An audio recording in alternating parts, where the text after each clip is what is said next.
Hello and welcome guys. In today's episode, today I'm having a German day. I'm going to work on this BMW F10 5 Series 520D with N54 engine.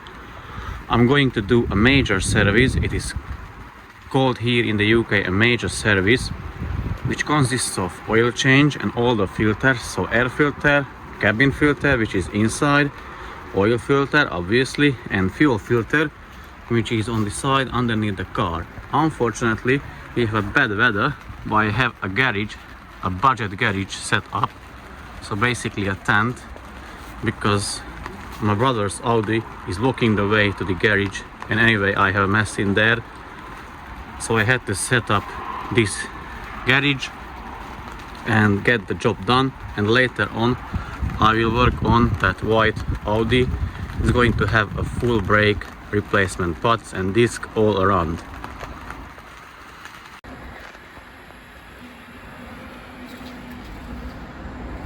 The air filter is pretty easy on these ones, so basically you just pull off the engine beauty cover and you have access to the air filter. The oil filter is underneath the air filter housing, so you need to lift this whole thing off. You have to disconnect it here and on the other side as well, there, and you will be able to pull off the air filter housing and get access to the oil filter.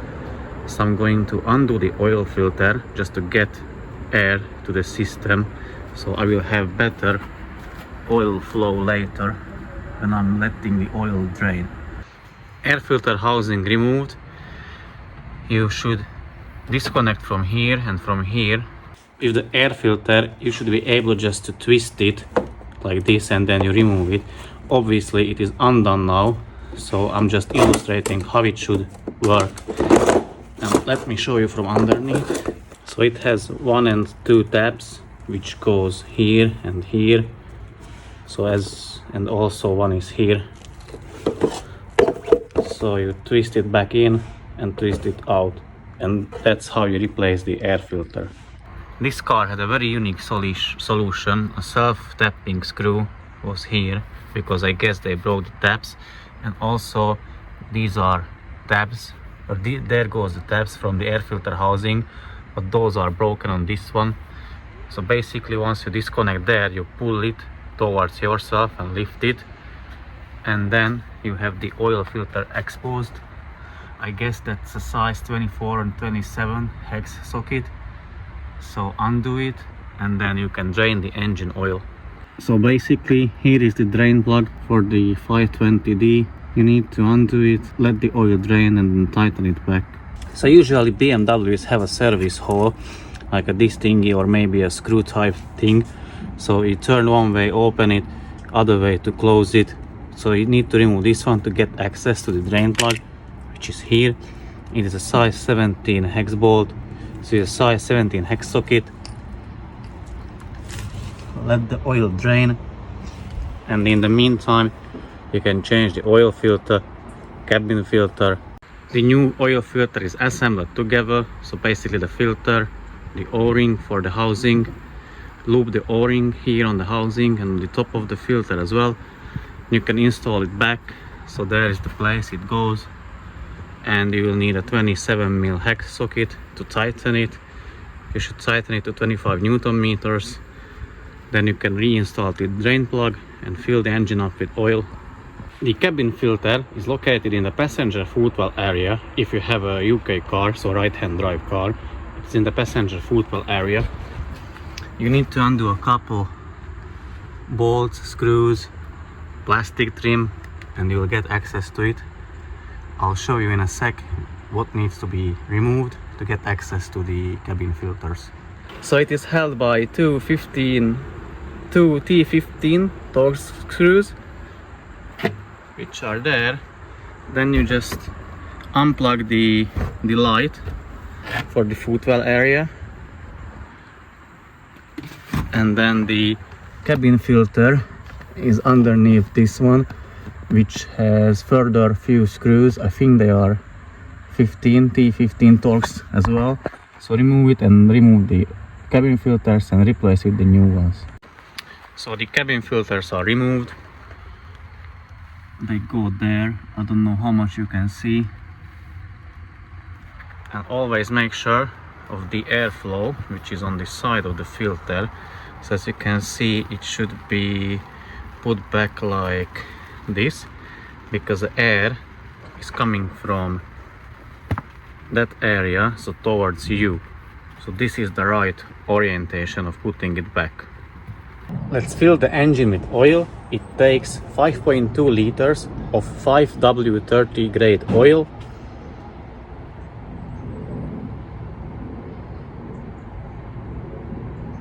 And the last thing is to let the ECU that will carry out the services. So basically resetting the service interval, we are going to reset the engine oil and the vehicle check and the vehicle inspection.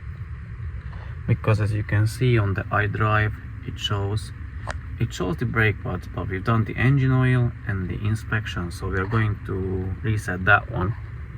And also, this is a car, one of my friends, so he asked me to reset the DPF, which I'll show you how to do it, but I don't recommend it unless you change it or clean the DPF, because it is just a temporary fix. What he sometimes has the dashboard sign of the DPF come up, so that's why he wants to reset it.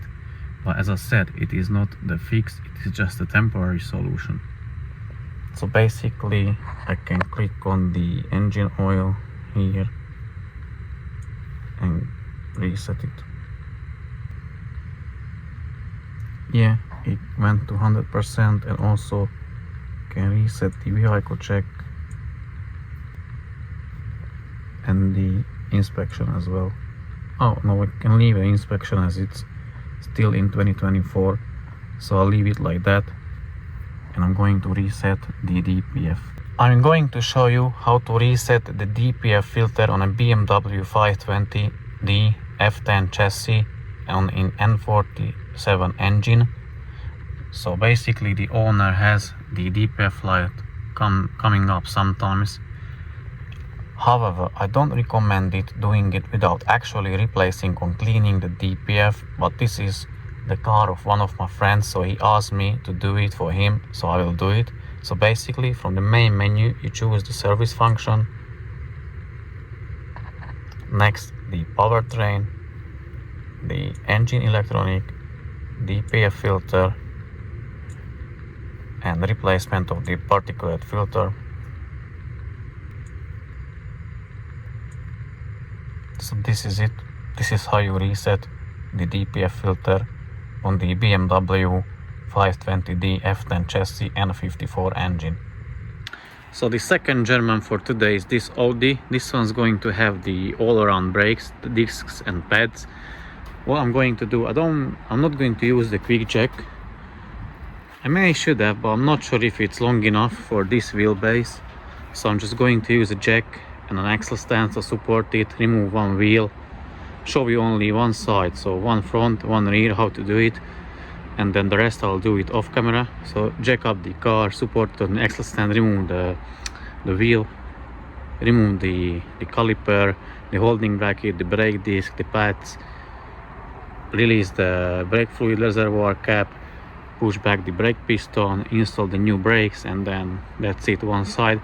This one has sensor, one in the front, one in the back. I'm not sure how Audi or Volkswagen Group has it, but usually BMW has one front left and one rear right. And this one already showing on the dash that the indicator, that the sensor has indicated that the pads are worn. So I'm not sure if I will be able to just reset it or I'll need to get a new sensor. I will let you know that once I'm done the whole brakes.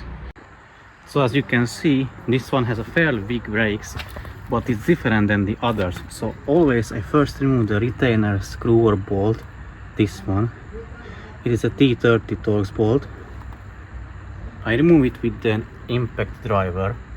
I will show you like an illustration video how to do it. I used an impact driver for the brake disc retainer screw because I had a bad experience with it in the past where I rounded or stripped the head of the bolt. So with this method you can break it loose and easily remove that little screw.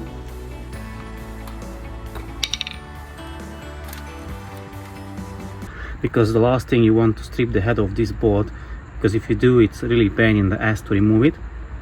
Now here is the caliper. The pads are held in with this retainer, so just hammer it out that way. It has the sensor. Here is the connector and it goes down, so you need to unplug it or disconnect it. And it doesn't have a brake caliper holding bracket. Basically there are just two bolts, one here and one on the top. You remove it and you can remove the brake caliper, hang it, remove the brake discs from it, push back the two brake pistons, and then install everything back together. So the discs and pads are off. Basically how I done it, I removed the two bolts for the brake caliper. They were size 21 bolts. I used like this type of ratchet which I can wiggle, and yeah, it was 21 mil, and I use a jack handle on the end of it. That's how I break it loose. Remove the two bolts. Also used a screwdriver and hammered this bit out of it, and then removed the brake pads, disconnected the sensor. And for the sensor, it's a no, sorry, where is the sensor? Here is the sensor. I don't think I can reuse it, I will see. The other end, so basically it's like this in the car. You have this tab. You need to push this tab with the screwdriver and then twist it this way, and you can remove it from the bracket, from this bracket, as you can see. And with the brake discs, I had difficulty to remove it with a hammer. So either you have a very big sledgehammer, or you have this expensive tool right here. So it attaches to the end of the brake disc, it's there, and then I put back two wheel bolts so it won't fly off, and also used a one brake pad in between that big bolt and this one, so just like this, and jacked it off this way. Now I'm going to assemble the things back together. Also opened the brake fluid reservoir. It's there, so it's there just to allow the pressure to come out when I'm going to pushing back the brake pistons with this tool, this ratcheting tool. So I'm going to do exactly what I just said and assemble things back together. So it is done. As you can see, the new disc and pads are installed. You need to remember that the smaller pad with these, I don't know what they are, so the shorter one goes on the outer side and the longer one goes to the inner side. And also need to make sure, because they have these plastic clips, so it needs to go straight to the piston. If you have a look inside the brake caliper, and when you put these ones back, these pins, so these clips, metal clips, need to align with the hole in the brake piston, otherwise you won't be able to push them in. And then you can tighten the retainer screw. Just hand tight it. It doesn't need to be crazy tight, like bit more than a hand tight, and then you can put back the wheel and you're done with the front brakes. Okay, now to the rear brakes. As you can see, this is a classic setup. So basically you have the bolts for the brake pads for the brake caliper, and then the brake caliper holding bracket, one there and another one further down. So I think this is 12 or 13, maybe 14. This is usually 14, 15 or 16, maybe 17. Only thing different here is the electronic parking brake, and here is the brake sensor as well. So again, disconnect this one, remove the brake sensor cabling, and then with the electronic parking brake you need to put it in service position to be able to push it back. But pretty much that's it. I'll show you in a second what needs to be done. So guys, I'm going to show you how to put this Audi A4 B9 platform rear brakes or electronic parking brakes into service position. Also basically like how to retract them or be able to push them back. So have the diagnostic tool hooked up. I have this auto tool connected to the car, have it in the main menu, press guided functions, choose the control unit, which in our case will be the brakes.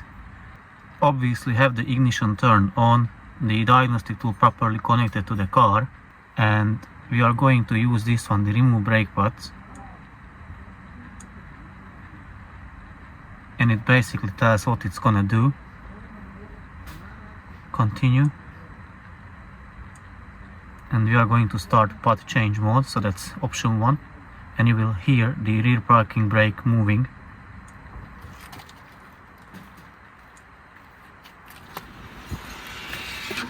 And as you heard, you put it into parking service mode. Also the parking brake button will be flashing, and you will have that yellow triangle on the dashboard. Now once you change the path, you can retract them with option number 2. You will be hear them moving again. Yeah. And then press done, and then end the function, and that's it. Also, another way you can, when you remove the wheel, the caliper, the parking brake motor is attached to the caliper, so you can remove, disconnect and remove the motor of the parking brake and manually turn it. But in that case, it is recommended to change the rubber o-ring. So since I have the tool, I didn't do that. And also some people say, I think you can do it with a 12-volt battery. So buy a 12-volt battery, a small one, use 2 cables or crocodile cables attached to the terminals, one by one. So first to the positive, then to the negative, and check the piston where it is moving. If it's coming out, you need to change the cables. So swap them, and then it should not move at all. You just should hear the motor working. So once it's reached, you leave it, let's say for 10 seconds, it's reached its final position, then you will be able just to push back the piston with a regular tool. You don't need to twist it. It's enough if you just push it back. So that's it. Okay, the disc is off. I need to clean the hub surface with a wire brush in the drill. The parking brake is in service position. I'll show you how to put it back. I guess even though this has the grooves, the 3 grooves as you can see, I think I'll be able just to push it back.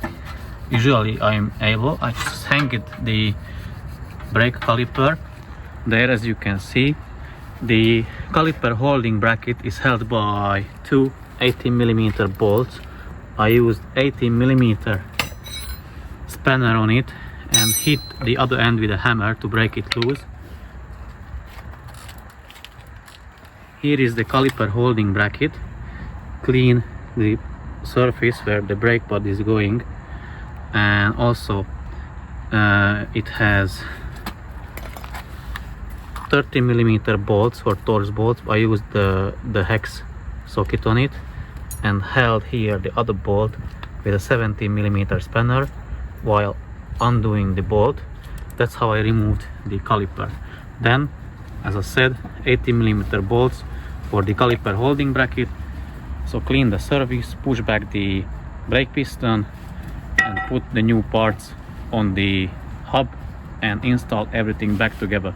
Also the sensor is connected here. The same procedure as you see. There is the little hole there. You push it and then you twist out the sensor like this way, and then you can pull it up, and basically that's it.